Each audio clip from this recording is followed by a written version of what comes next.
नमस्कार मंडळी, स्वागत आहे तुमचं शेती आणि सरकारी योजना या यूट्यूब चॅनलमध्ये। मित्रांनो, आजच्या व्हिडिओमध्ये आपण संजय गांधी निराधार अनुदान योजनेच्या लाभार्थ्यांसाठी एक महत्त्वाची अपडेट जाणून घेणार आहोत। राज्य शासनाच्या माध्यमातून 13 मार्च रोजी एक नवीन शासन निर्णय जारी करण्यात आला आहे।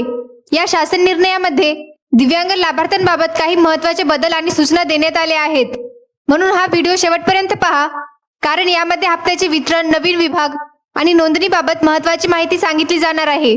आणि जर तुम्ही पहिल्यांदाच आपल्या चॅनलवर आला असाल तर चॅनलला नक्की सबस्क्राइब करा, जेणेकरून सरकारी योजनांच्या सर्व अपडेट्स तुम्हाला वेळेवर मिळतील। चला तर मंडळी, व्हिडिओला सुरुवात करूया। मित्रांनो, शासन निर्णयामध्ये दिव्यांग व्यक्ती हक्क अधिनियम 2016 याचा उल्लेख करण्यात आला आहे। आता हा कायदा नेमका काय सांगतो ते थोडक्यात आणि सोप्या भाषेत समजून घेऊया। पूर्वी दिव्यांग व्यक्तींसाठी जे कायदे होते त्यामध्ये मुख्यतः त्यांना फक्त काही सुविधा देण्यावर भर दिला जात होता। उदाहरणार्थ सरकारी योजना, काही आर्थिक मदत, काही सवलती, इतपतच मर्यादित गोष्टी होत्या। पण 2016च्या नवीन कायद्यामुळे विचार बदलला आहे। आता शासनाचा दृष्टिकोन असा आहे की दिव्यांग व्यक्तींना फक्त मदत देणे पुरेसे नाही, तर त्यांना त्यांचे हक्क मिळाले पाहिजेत आणि ते समाजात सक्षम झाले पाहिजेत। म्हणजेच या कायद्यात 3 महत्त्वाच्या गोष्टींवर भर दिला आहे। पहिली गोष्ट म्हणजे समानता, म्हणजे दिव्यांग व्यक्तींनाही इतर सर्व लोकांप्रमाणे समान अधिकार मिळाले पाहिजेत। दुसरी गोष्ट म्हणजे सक्षमीकरण, म्हणजे दिव्यांग व्यक्तींना शिक्षण, प्रशिक्षण आणि संधी देऊन त्यांना स्वतःच्या पायावर उभे राहण्यास सक्षम करणे। आणि तिसरी गोष्ट म्हणजे सर्वसमावेशकता, म्हणजे दिव्यांग व्यक्तींना समाजापासून वेगळं न ठेवता त्यांना सर्व क्षेत्रात सहभागी करून घेणे।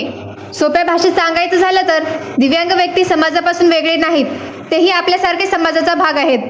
म्हणून शासनाचा उद्देश असा आहे की त्यांना सर्व संधी मिळाव्यात, त्यांची क्षमता ओळखली जावी आणि त्यांना सन्मानाने जीवन जगता यावे। मित्रांनो, या अधिनियमामुळे राज्य शासनावर काही महत्त्वाच्या जबाबदाऱ्या देखील ठरवण्यात आल्या आहेत। म्हणजे फक्त योजना जाहीर करणे इतकंच काम नाही, तर दिव्यांग व्यक्तींना प्रत्यक्षात मदत मिळेल यासाठी शासनाने काही गोष्टी करणे आवश्यक आहे। सर्वात पहिली गोष्ट म्हणजे दिव्यांग व्यक्तींच्या कौशल्यांना प्रोत्साहन देणे। प्रत्येक दिव्यांग व्यक्तीकडे काही ना काही कौशल्य असते। कोणाला संगणक चांगला येतो, कोणाला हस्तकला येते, तर कोणाला वेगवेगळ्या प्रकारचे काम करता येते। म्हणून शासनाचा उद्देश असा आहे की त्यांच्या या कौशल्यांना ओळखून त्यांना पुढे जाण्याची संधी द्यावी। दुसरी महत्त्वाची गोष्ट म्हणजे प्रशिक्षण आणि शिक्षणाच्या संधी उपलब्ध करून देणे। दिव्यांग व्यक्तींना शिक्षण घेण्यासाठी आणि नवीन कौशल्य शिकण्यासाठी सरकारच्या माध्यमातून विविध प्रशिक्षण कार्यक्रम आणि योजना उपलब्ध करून दिले जातात। यामुळे त्यांना भविष्यात रोजगाराच्या संधी मिळू शकतात। तिसरी गोष्ट म्हणजे त्यांच्या अडचणी कमी करण्यासाठी मदत करणे। दिव्यांग व्यक्तींना दैनंदिन जीवनात अनेक अडचणी येतात। या अडचणी कमी करण्यासाठी शासन विविध सुविधा आणि सहाय्य उपलब्ध करून देते। चौथी महत्त्वाची गोष्ट म्हणजे आर्थिक सहाय्य उपलब्ध करून देणे। ज्या दिव्यांग व्यक्तींना उत्पन्नाचे साधन नाही किंवा आर्थिक अडचण आहे, अशा लाभार्थ्यांना शासनाच्या योजनांमधून आर्थिक मदत दिली जाते। या सर्व गोष्टींचा मुख्य उद्देश एकच आहे, दिव्यांग व्यक्तींना समाजात सन्मानाने आणि आत्मविश्वासाने जीवन जगता यावे। म्हणजेच त्यांना इतरांवर अवलंबून राहावे लागू नये आणि तेही समाजात समानपणे सहभागी होऊ शकतील। मित्रांनो, आता या शासन निर्णयामधील आणखी एक महत्त्वाचा मुद्दा म्हणजे दिव्यांग व्यक्तींसाठी नवीन विभागाची स्थापना। 2026 मध्ये राज्य शासनाने दिव्यांग व्यक्तीच्या कल्याणासाठी एक महत्त्वाचा निर्णय घेतला आहे, तो म्हणजे दिव्यांग सहाय्यक कल्याण विभाग नव्याने तयार करण्यात आला आहे। पूर्वी दिव्यांग व्यक्तींशी संबंधित अनेक योजना सामाजिक न्याय विभागाच्या अंतर्गत चालत होत्या, परंतु आता दिव्यांग व्यक्तींसाठी स्वतंत्रपणे एक वेगळा विभाग तयार करण्यात आला आहे। याचा मुख्य उद्देश असा आहे की दिव्यांग व्यक्तींशी संबंधित सर्व योजना आणि कामे अधिक व्यवस्थित आणि प्रभावी पद्धतीने राबवता यावीत। म्हणजेच दिव्यांग व्यक्तींना मिळणाऱ्या योजना, अनुदान आणि सुविधा या सर्व गोष्टी एका स्वतंत्र विभागाच्या माध्यमातून पाहिल्या जाणार आहेत। पण अनेक दिव्यांग लाभार्थ्यांना या नवीन विभागाबद्दल अजून माहिती नसण्याची शक्यता आहे। म्हणून शासनाने दिव्यांग व्यक्तींसाठी दिव्यांग सहाय्यक पोर्टल देखील सुरू केले आहे।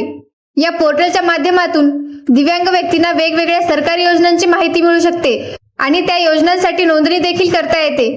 म्हणून ज्यांनी अजूनपर्यंत या पोर्टलवर नोंदणी केलेली नाही त्यांनी शक्य तितक्या लवकर नोंदणी करून घेणे अत्यंत आवश्यक आहे, कारण पुढील काळात दिव्यांग व्यक्तींना मिळणाऱ्या अनेक योजनांचा लाभ या पोर्टलच्या माध्यमातून मिळण्याची शक्यता आहे। मित्रांनो, आता आपण दिव्यांग सहाय्यक पोर्टल बद्दल थोडं सविस्तर समजून घेऊया। राज्य शासनाने दिव्यांग व्यक्तींना वेगवेगळ्या सरकारी योजनांचा लाभ सोप्या पद्धतीने मिळावा यासाठी हे पोर्टल सुरू केले आहे। म्हणजेच दिव्यांग व्यक्तींना प्रत्येक योजनेसाठी वेगवेगळ्या ठिकाणी वारंवार अर्ज करण्याची गरज पडू नये, यासाठी एकाच ठिकाणी सर्व सुविधा उपलब्ध करून देण्याचा प्रयत्न केला आहे। या पोर्टलवर नोंदणी केल्यानंतर दिव्यांग व्यक्तींना शासनाच्या विविध योजनांची माहिती मिळते आणि त्या योजनेसाठी अर्ज करण्याची प्रक्रिया देखील सोपी होते। या पोर्टलच्या माध्यमातून एकूण 14 प्रकारच्या योजना उपलब्ध करून देण्यात आल्या आहेत। म्हणजेच दिव्यांग व्यक्तींना शिक्षण, प्रशिक्षण, आर्थिक मदत आणि इतर विविध प्रकारच्या सहाय्याचा लाभ मिळू शकतो। म्हणूनच शासनाच्या माध्यमातून स्पष्ट सूचना देण्यात येत आहेत की ज्या दिव्यांग व्यक्तींनी अजूनपर्यंत दिव्यांग सहाय्यक पोर्टलवर नोंदणी केलेली नाही त्यांनी शक्य तितक्या लवकर नोंदणी करून घ्यावी, कारण पुढील काळात शासनाच्या अनेक योजनांचा लाभ मिळण्यासाठी या पोर्टलवरील नोंदणी महत्त्वाची ठरू शकते। त्यामुळे जर तुम्ही किंवा तुमच्या ओळखीमध्ये कोणी दिव्यांग व्यक्ती असतील तर त्यांना ही माहिती नक्की सांगा आणि पोर्टलवर नोंदणी करण्यास सांगणे देखील गरजेचे आहे। मित्रांनो, आता या अपडेटमधील एक खूप महत्त्वाचा बदल आपण समजून घेऊया, तो म्हणजे संजय गांधी निराधार योजनेच्या दिव्यांग लाभार्थ्यांच्या हप्ता वितरणामध्ये बदल करण्यात आला आहे। आतापर्यंत काय होत होते? आतापर्यंत संजय गांधी निराधार योजनेचे जे हप्ते होते ते सामाजिक न्याय आणि विशेष सहाय्य विभागाच्या माध्यमातून लाभार्थ्यांना दिले जात होते। म्हणजे या विभागाकडूनच दिव्यांग लाभार्थ्यांच्या खात्यामध्ये अनुदानाची रक्कम जमा केली जात होती। परंतु आता शासनाने एक नवीन निर्णय घेतला आहे। दिव्यांग व्यक्तींसाठी स्वतंत्र दिव्यांग सहाय्यक कल्याण विभाग तयार करण्यात आला आहे आणि त्यामुळे आता पुढील काळात दिव्यांग लाभार्थ्यांचे हप्ते या नवीन विभागाच्या माध्यमातून दिले जाणार आहेत। म्हणजे सोप्या भाषेत सांगायचे झाले तर एप्रिल महिन्यापासून दिव्यांग लाभार्थ्यांचा हप्ता सामाजिक न्याय विभागाकडून न येता दिव्यांग सहाय्यक कल्याण विभागाकडून दिला जाणार आहे। हा बदल मुख्यतः दिव्यांग व्यक्तींसाठी योजना आणि अनुदान व्यवस्थापन अधिक व्यवस्थित करण्यासाठी करण्यात आला आहे। म्हणून दिव्यांग लाभार्थ्यांनी हा बदल लक्षात ठेवणे आणि पुढील अपडेटकडे लक्ष देणे देखील महत्त्वाचे आहे। मित्रांनो, आता अनेक लाभार्थ्यांच्या मनात एक प्रश्न येऊ शकतो की मार्च महिन्याचा हप्ता कोणत्या विभागातून मिळाला आहे? तर याबाबत देखील शासन निर्णयामध्ये स्पष्ट माहिती देण्यात आली आहे। मार्च महिन्याचा जो हप्ता आहे तो पूर्वीप्रमाणे सामाजिक न्याय आणि विशेष सहाय्य विभागाच्या माध्यमातून वितरित करण्यात आला आहे।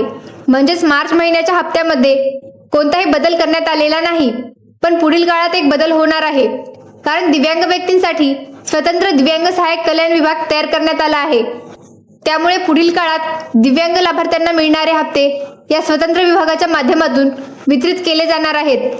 सोप्या शब्दात सांगायचे झाले तर मार्च महिन्याचा हप्ता सामाजिक न्याय विभागातूनच मिळाला आहे, पण पुढील महिन्यापासून दिव्यांग लाभार्थ्यांचे हप्ते दिव्यांग सहाय्यक कल्याण विभागाच्या माध्यमातून मिळण्याची प्रक्रिया सुरू होणार आहे।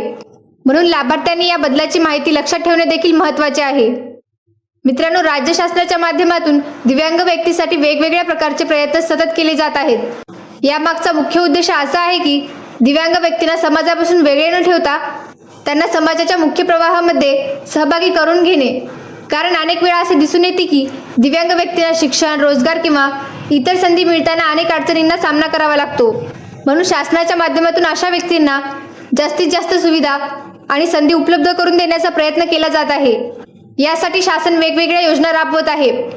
उदाहरणार्थ काही योजना आर्थिक मदतीसाठी आहेत, काही योजना प्रशिक्षण आणि शिक्षणासाठी आहेत, तर काही योजना दिव्यांग व्यक्तींना स्वावलंबी बनवण्यासाठी आहेत। या सर्व योजनांचा उद्देश एकच आहे, दिव्यांग व्यक्तींना समाजात इतर नागरिकांप्रमाणे समान स्थान मिळावे आणि त्यांना सन्मानाने जीवन जगता यावे। म्हणजेच दिव्यांग व्यक्तींना संधी, सुविधा आणि आधार देऊन त्यांना आत्मविश्वासाने पुढे जाण्यास मदत करते। मित्रांनो, आता अनेक लाभार्थ्यांच्या मनात नेहमी एक प्रश्न असतो की या योजनेचे अनुदान पुढे वाढणार का? तर याबाबत देखील काही महत्त्वाची माहिती समोर येत आहे। सध्या शासनाच्या स्तरावर या योजनेतील अनुदान वाढवण्यासाठी प्रयत्न सुरू असल्याचे सांगितले जात आहे। पूर्वी या योजनेमध्ये लाभार्थ्यांना दरमहा 1,500 रुपये अनुदान दिले जात होते, परंतु नंतर शासनाने त्यामध्ये वाढ करून ही रक्कम 2,500 रुपये करण्यात आली आहे। म्हणजेच आधीपेक्षा आता लाभार्थ्यांना थोडी जास्त आर्थिक मदत मिळत आहे। पण इथेच हा विषय थांबत नाही, कारण पुढील काळात या अनुदानामध्ये आणखी वाढ करण्याबाबत देखील विविध स्तरावर प्रयत्न सुरू असल्याचे सांगितले जात आहे। काही ठिकाणी अशी चर्चा होत आहे की भविष्यात हे अनुदान 5,000 रुपये किंवा 6,000 रुपये करण्याचा प्रस्ताव देखील येऊ शकतो। मात्र याबाबत अंतिम निर्णय शासनाच्या अधिकृत घोषणेनंतर स्पष्ट होणार आहे। म्हणून सध्या मिळत असलेल्या अनुदानाचा लाभ घ्यावा आणि पुढील शासन निर्णयाकडे देखील लक्ष ठेवणे महत्त्वाचे आहे। मित्रांनो, या योजनेबाबत आणखी एक महत्त्वाचा मुद्दा समोर येत आहे, तो म्हणजे लाभार्थ्यांची पडताळणी प्रक्रिया। काही ठिकाणी अशा शक्यता व्यक्त केली जात आहेत की या योजनेमध्ये काही बोगस दिव्यांग लाभार्थी देखील समाविष्ट झाले असू शकतात, म्हणजे जी प्रत्यक्षात दिव्यांग नाहीत पण तरीही या योजनेचा लाभ घेत आहेत। अशी काही प्रकरणे असल्याची चर्चा होत आहे। यामुळे शासनाच्या माध्यमातून अशा लाभार्थ्यांची पडताळणी करण्याची प्रक्रिया सुरू करण्यात आली आहे। या पडताळणीचा उद्देश असा आहे की या योजनेचा लाभ खऱ्या आणि पात्र दिव्यांग व्यक्तींनाच मिळावा।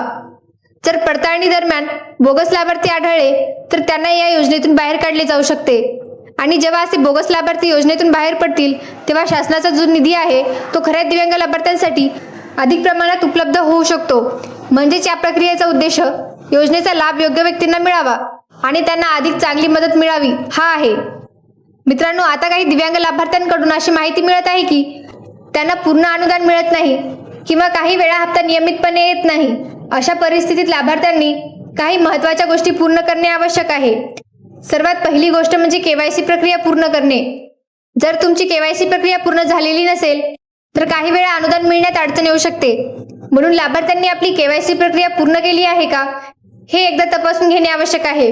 दुसरी महत्त्वाची गोष्ट म्हणजे UDID कार्ड आणि आधार कार्ड लिंक करणे। दिव्यांग लाभार्थ्यांसाठी UDID कार्ड खूप महत्त्वाचे मानले जाते, म्हणून UDID कार्ड आणि आधार कार्ड लिंक केलेले असणे काही ठिकाणी आवश्यक असू शकते। तिसरी गोष्ट म्हणजे तहसील कार्यालयाकडून मिळणाऱ्या सूचनांचे पालन करणे। कधीकधी तहसील कार्यालयाच्या माध्यमातून काही आवश्यक कागदपत्रे किंवा प्रक्रिया पूर्ण करण्याबाबत सूचना दिल्या जातात। त्या सूचना वेळेवर पूर्ण केल्यास लाभार्थ्यांना अनुदान मिळण्यात अडचण येत नाही। म्हणून लाभार्थ्यांनी या सर्व गोष्टी पूर्ण केल्यास अनुदान नियमितपणे आणि सुरळीत मिळण्यास मदत होऊ शकते। मित्रांनो, आता काही लाभार्थ्यांकडून अशी माहिती देखील मिळत आहे की त्यांना 2 किंवा 3 महिन्यांचे हप्ते मिळालेले नाहीत, म्हणजे काही काळापासून त्यांच्या खात्यात अनुदानाची रक्कम जमा झालेली नाही। अशा परिस्थितीत शासनाच्या स्तरावरून एक महत्त्वाची सूचना देण्यात येत आहे। जर एखाद्या लाभार्थ्याचा हप्ता बराच काळ येत नसेल तर त्या लाभार्थ्याने योजनेचा अर्ज पुन्हा एकदा भरावा, म्हणजेच नव्याने अर्ज करून आपली माहिती आणि कागदपत्रे पुन्हा अपडेट करणे आवश्यक असू शकते। कधी कधी कागदपत्रांमध्ये काही त्रुटी असतात किंवा काही माहिती अपूर्ण असते, म्हणून हप्ता थांबण्याची शक्यता असते। म्हणून अर्ज पुन्हा भरल्यानंतर तुमची माहिती पुन्हा तपासली जाते आणि त्यानंतर पुढील काळात अनुदान पुन्हा सुरळीतपणे मिळण्याची शक्यता वाढते। म्हणून ज्या लाभार्थ्यांचे हप्ते 2 किंवा 3 महिन्यापासून आलेले नाहीत त्यांनी आपल्या संबंधित कार्यालयात संपर्क करून योजनेचा अर्ज पुन्हा भरावा का हे एकदा तपासून घेणे आवश्यक आहे। म्हणून मित्रांनो, संजय गांधी निराधार योजनेच्या दिव्यांग लाभार्थ्यांसाठी नवीन शासन निर्णयानुसार काही महत्त्वाचे बदल करण्यात आले आहेत। थोडक्यात सांगायचे झाले तर दिव्यांग व्यक्तींसाठी दिव्यांग सहाय्यक कल्याण विभाग नव्याने स्थापन करण्यात आला आहे। तसेच दिव्यांग लाभार्थ्यांनी दिव्यांग सहाय्यक पोर्टलवर नोंदणी करणे आवश्यक असल्याचे सांगितले जात आहे। यासोबतच पुढील काळात एप्रिल महिन्यापासून दिव्यांग लाभार्थ्यांचा हप्ता नवीन विभागाच्या माध्यमातून वितरित केला जाणार आहे। तसेच लाभार्थ्यांनी केवायसी प्रक्रिया पूर्ण करणे आणि UDID कार्ड आधारशी लिंक करणे या गोष्टी देखील पूर्ण करणे महत्त्वाचे आहे। म्हणून या सर्व बाबी लाभार्थ्यांनी लक्षात ठेवणे आवश्यक आहे। जर तुम्हाला सरकारी योजनांचे असेच नवीन अपडेट रोज मोबाईलवर मिळवायचे असतील तर आमच्या शेती आणि सरकारी योजना या व्हॉट्सअप ग्रुपला नक्की जॉईन करा। व्हॉट्सअप ग्रुपची लिंक डिस्क्रिप्शनमध्ये दिलेली आहे, त्या लिंकवर क्लिक करून तुम्ही आमच्या व्हॉट्सअप ग्रुपमध्ये जॉईन होऊ शकता। जर ही माहिती तुम्हाला उपयुक्त वाटली असेल तर व्हिडिओला लाईक करा, जास्तीत जास्त शेअर करा आणि शेती आणि सरकारी योजना या यूट्यूब चॅनलला नक्की सबस्क्राईब करा। पुढील सरकारी योजनांच्या नवीन अपडेट्ससह पुन्हा भेटूया। धन्यवाद। जय हिंद, जय महाराष्ट्र।